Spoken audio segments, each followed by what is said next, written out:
Nikki Wagner. Thank you, Mr. Speaker. I'm very pleased to support the Canterbury Earthquake Recovery Bill in its second reading. The Local Government and Environment Select Committee has spent the last 2 days listening to evidence on this bill. We listened to 17 oral submissions and received 23 submissions in total. And I'm very pleased to report that all submitters saw the need for this legislation. It was the general opinion, as we've just heard from Heather Roy, that the extraordinary events in Canterbury need an extraordinary legislative response.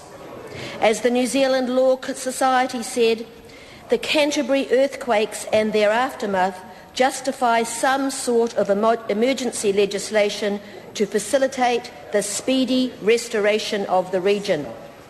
That response, however, still requires transparency and accountability. This bill largely meets these objectives. The Legislation Advisory Committee referred to previously established principles required in disaster response legislation and commented that this bill ticks all the boxes. That's right. And then Tirananga Ngātahu is confident that statutory centralisation of powers is necessary in this instance.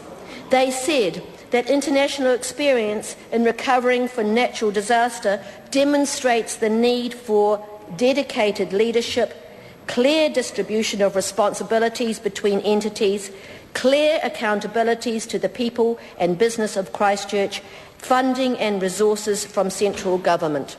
And I agree with them.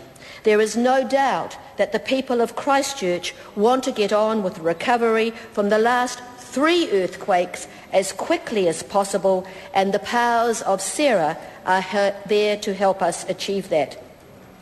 But with power comes responsibilities, and this bill includes checks that balance those powers, because firstly, and most importantly, the powers can only be used for earthquake recovery.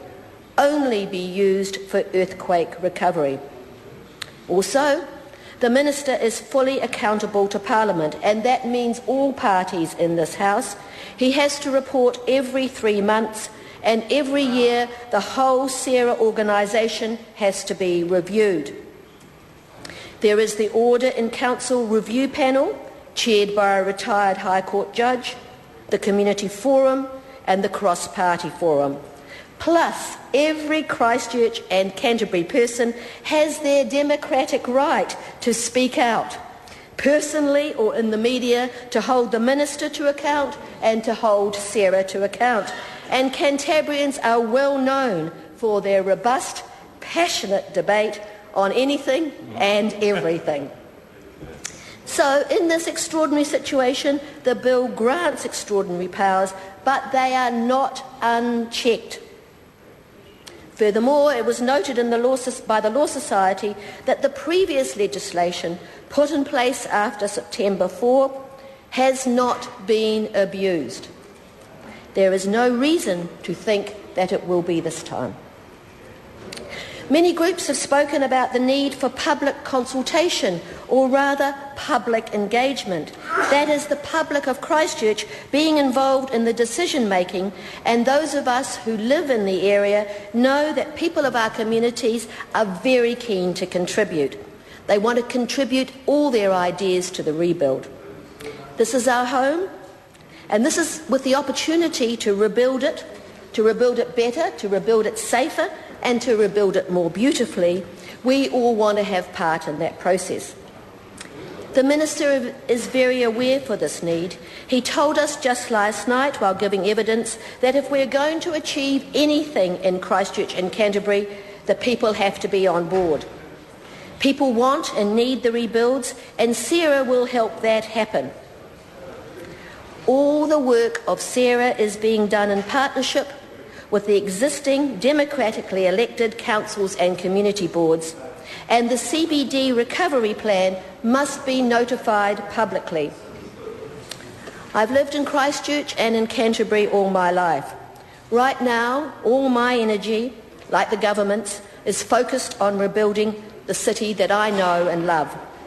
I believe that the bill provides the framework to get our city and our province moving. I'm voting for this bill because it will be good for Christchurch, good for Canterbury and good for our communities, and it will enable us to restore not just the infrastructure of our place but also the heart and soul of our home. Thank you.